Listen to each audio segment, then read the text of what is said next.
Well, my name's Boogie. I'm the junior assistant accounting intern here at Mountain Culture. And yeah, I want to talk about Ershaffer and also another beer in a bit. I don't know, I think because of my apparent disbelief in oceans, Pat won't let me use my own words, so I'm just gonna read off the can. Just quickly, this is a German style lager, unfiltered because we don't have one. So technically it's a Zwickel beer, but I wasn't supposed to say any of that. The seeds of this beer, if you will, were planted sometime between 13,000 and 10,000 BC. With the primitive culture of Mesopotamia allowed bowels, I don't know. Culture of Mesopotamia allowed bowls of grain porridge to naturally ferment with wild yeast. Now, whilst we could spend many a can label documenting the exciting developments in brewing in the following 5,000 years since the Mesopotamian attempted their wildly fermented hopless oat cream IPAs, the next development of interest to our story is just a few years before the controversial young lad called Jesus first picked up his carpentry tools somewhere within the vicinity of the year 5000 BC. That's accurate. That's when the first known recipe for beer was recorded.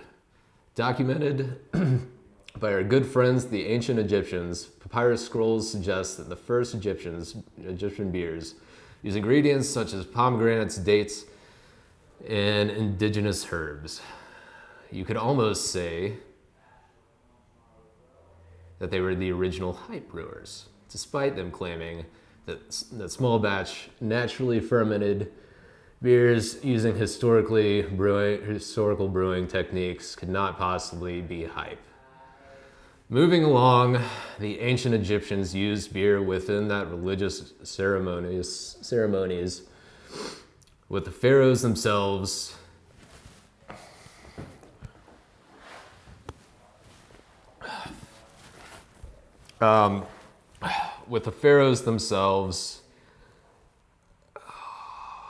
Jesus Christ, often directing the brewing process.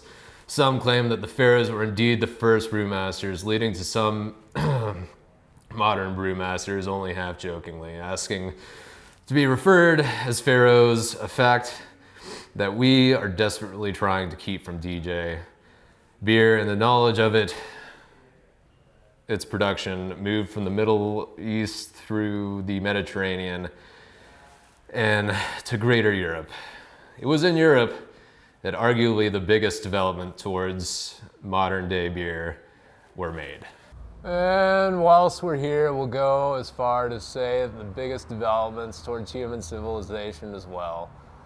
Just wait until our next decoction batch, and we can use can label to explain the theories and research related to how beer production led to the development of agriculture and then on to what we now know is our current human civilization through its use as a social lubricant. Anyway, we digress. Years of experimentation by the forefathers of modern brewing led to the developments of the ultimate session beer, the lager. And in what would surely make Joseph Grohl, who is Joseph Grohl, roll in his grave, the word lager has become somewhat of a dirty word within the modern craft beer world, despite, ironically, its sought-after characteristics of cleanliness and clarity. So if you made it this far, invested in this elegant style, and as a reward, we'd like to explain the process of brewing this light, refreshing lager, which is in fact a decoction lager. Adding character to any beer takes time from brewers, aging them in the process. Some say a tiny part of the soul of the brewer is given to each decoction brew. It's mainly brewers who say this. Armed with the above knowledge, local Pharaoh disc jockey DJ McCready, along with the protege Andrew Boogie Caldwell, set about brewing an easy drinking lager for the Christmas period using the least easy brewing technique they could. This is a new batch. Christmas is just around the corner though. I've lost my place. Lucky for our two protagonists, they were equipped with a small yet custom designed brew house built especially to allow for decoction mashing. Nice foresight, DJ. Well done. It's almost like he planned it. Now, as we throw the word decoction, let us take a moment to explain what we mean. The Oxford English Dictionary defines decoction as boiling in water so as to extract the soluble parts of principles of the substance. You've done it again, Oxford. But let's explore how that relates to a decoction mash, shall we? Decoction mashing describes the process of multi-step mashing of grain without adding additional water or applying heat to the mash tun. Within decoction mashing, a third of the mash is removed and heated to conversion temperatures before being boiled in the kettle and returned to the remaining 2/3 of the mash in the mash tun. Well done, Pat. Decoction mashing involves resting the grain at multiple different temperatures on the way to boiling.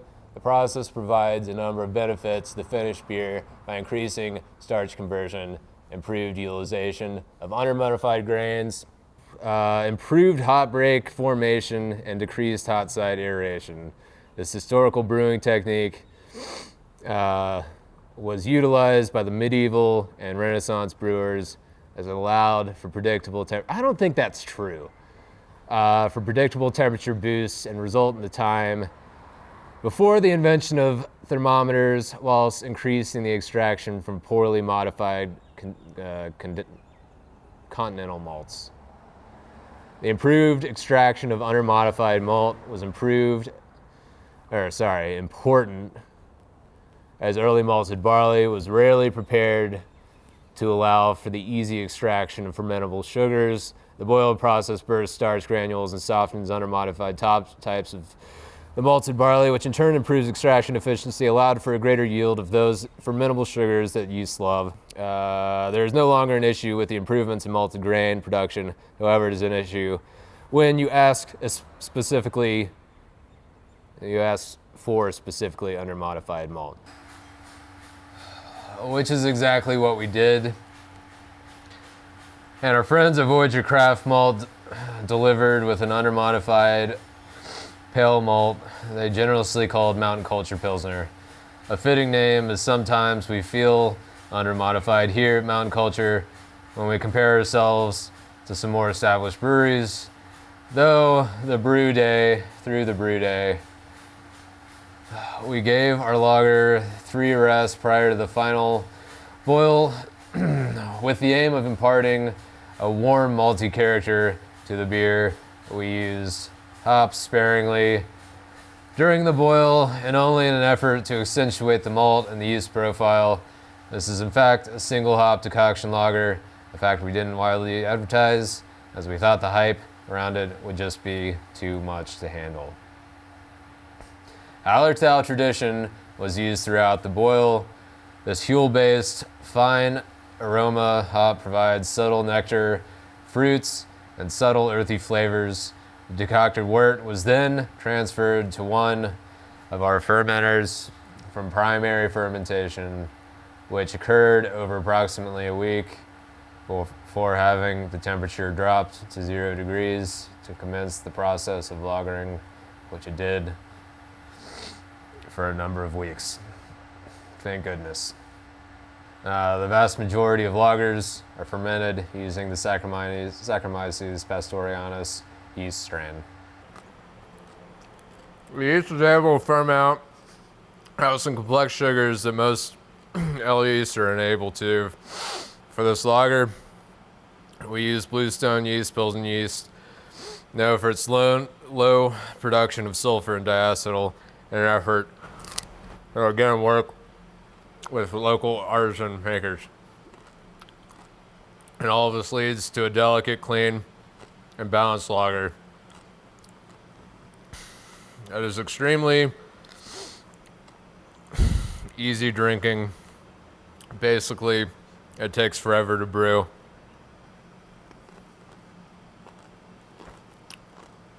But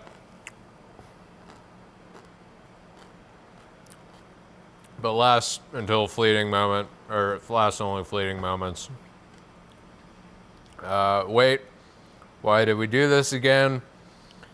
A question we're sure you're asking yourself if you read this far.